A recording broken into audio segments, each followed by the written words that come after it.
Kia ora everyone, and welcome back to Humankind.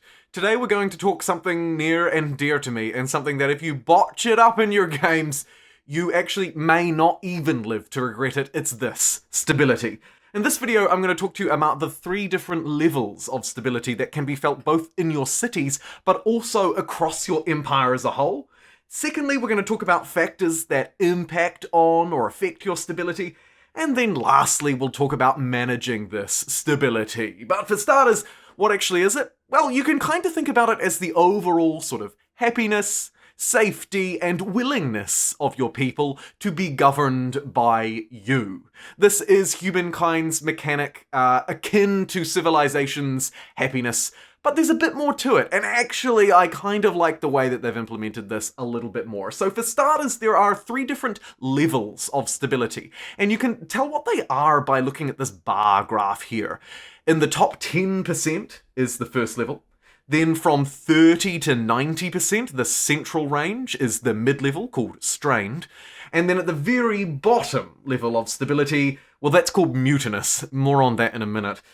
For starters, if you're in this top tiny little bit here, the top 10%, if your empire's stability level is 90% or higher, that means the gains, as you can see here on my stability overview for Tasmania, outweigh the losses. But not only that, but you have 91% or more stability, your empire or city will be considered settled. Now, why do I say empire or city? Well, because actually there's 2 different measures. So if you go into a city like Tasmania, you can see its stability there. And we'll talk more about how you can impact on that later. But if you click down the bottom left here onto the society screen, you can also see the overall average empire stability, and this will be awarded the same, either settled, strained, or mutinous.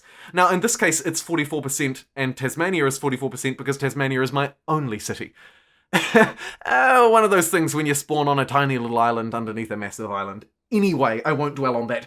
Settled gives you firstly a higher chance of positive events occurring within your empire. In fact, you'll nearly have a 100% chance, so when these random events occur, you're much, much more likely to get positive ones. A little known benefit about stability.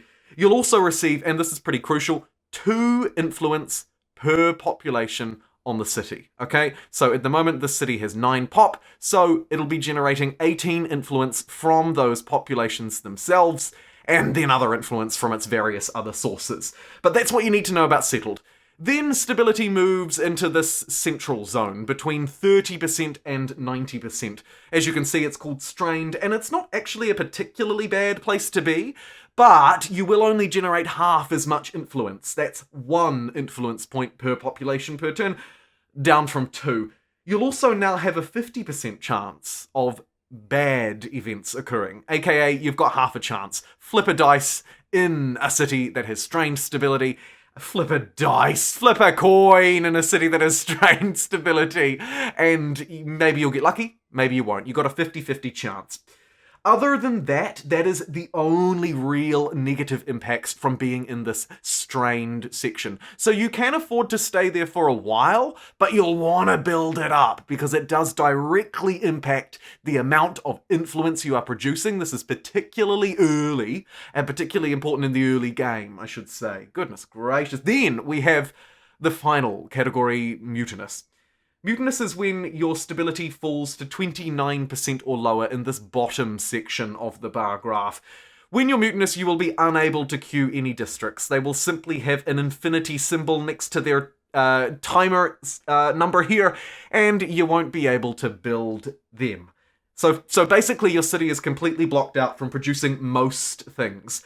Additionally, your events will have a much higher chance of being negative. That's sort of a given, considering what we learned about strained and settled.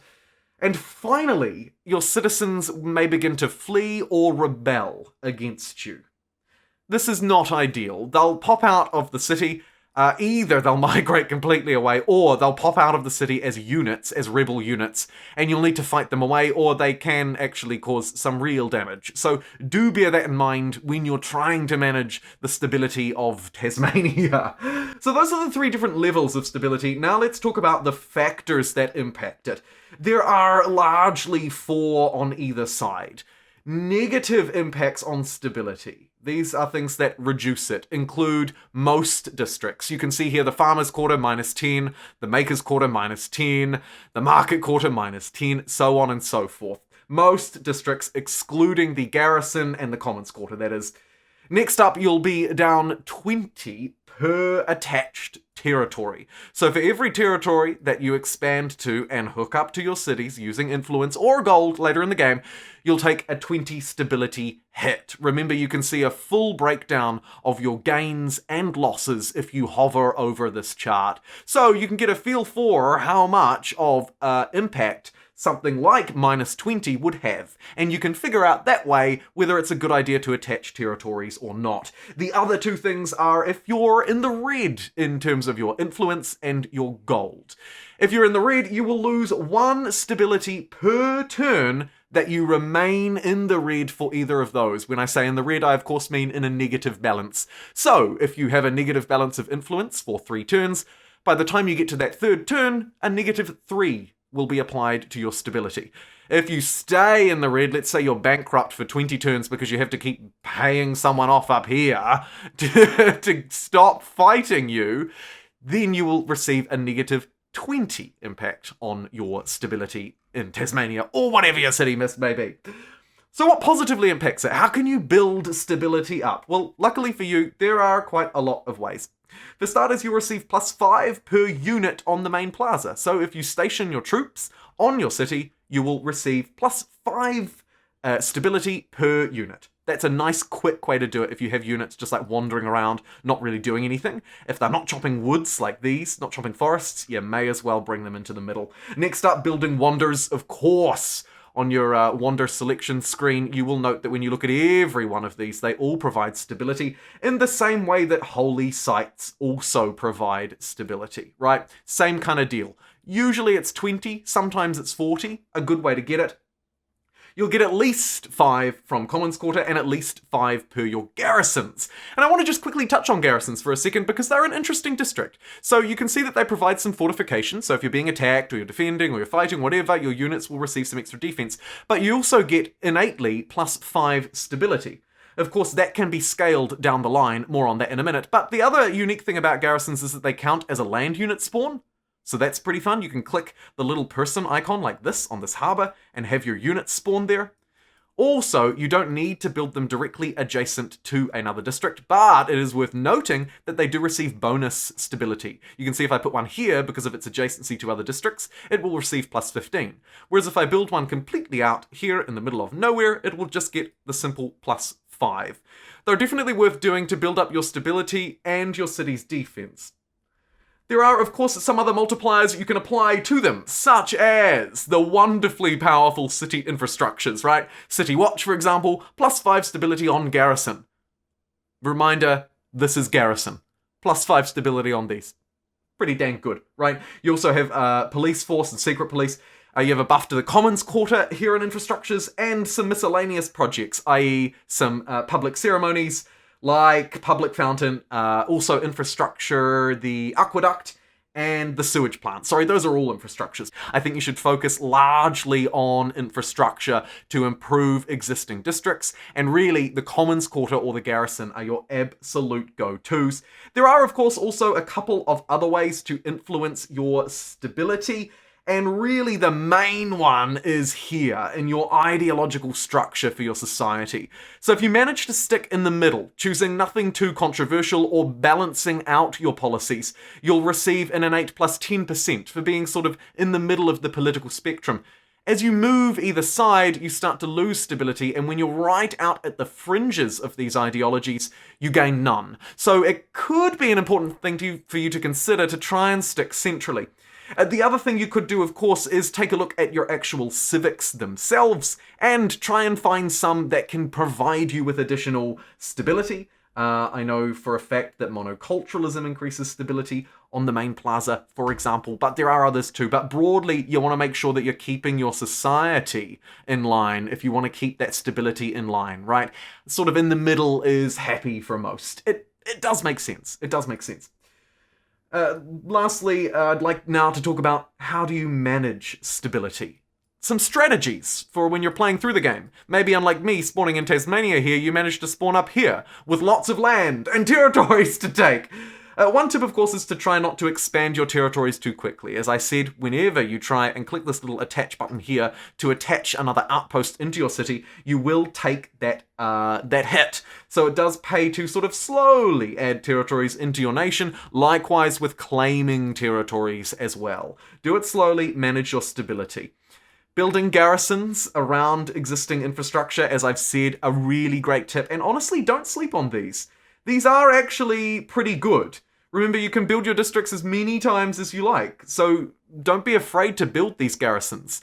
They don't really have any negative impact to them, right? Unlike a normal district, which hilariously provides you with less stability, these things are pretty wicked. So you might as well build them if you've got not a lot else to build and you're on top of your infrastructures. Definitely, do not be afraid to build those garrisons.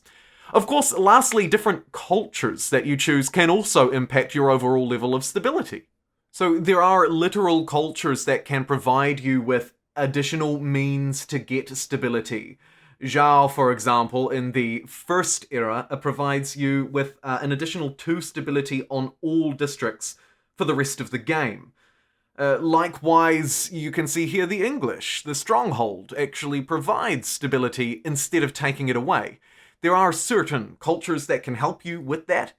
And the other thing to note actually also is this. With agrarian cultures, and this is really an extra for experts because I doubt that many players are fully aware of this, the affinity bonus here with agrarians like the English or the Harappans in the first era, for example, is that you gain 5 stability each time you gain a population. That's pretty powerful, considering agrarian cultures are all about gaining population. Look at the English, plus 7 food per number of attached territories on a city, right? This is pretty good. So that's just one other way that you can use cultures to up your stability. It's not just through districts or through someone like Joe, but actually, even agrarians can up your stability. Well, that concludes this video all about stability in Humankind. I do hope you enjoyed it. I received a lot of questions about stability during my live streams. Lots of conversation about it anyway. Should we keep it high? Where should we keep it? Overall, I'd recommend you try and keep it above that 90% point. Remember that garrisons are mostly free to build, so if you don't have anything else to build, you may as well be building them up, especially if you've got someone coming to fight you. Also, use cultures to your advantage. The Commons Quarter is insanely strong to pick up stability as well. Overall, you shouldn't struggle necessarily with stability if you keep it balanced as you move through the game. And from personal experience, I would highly recommend it. Thank you very much for watching, everybody, and I'll see you next time.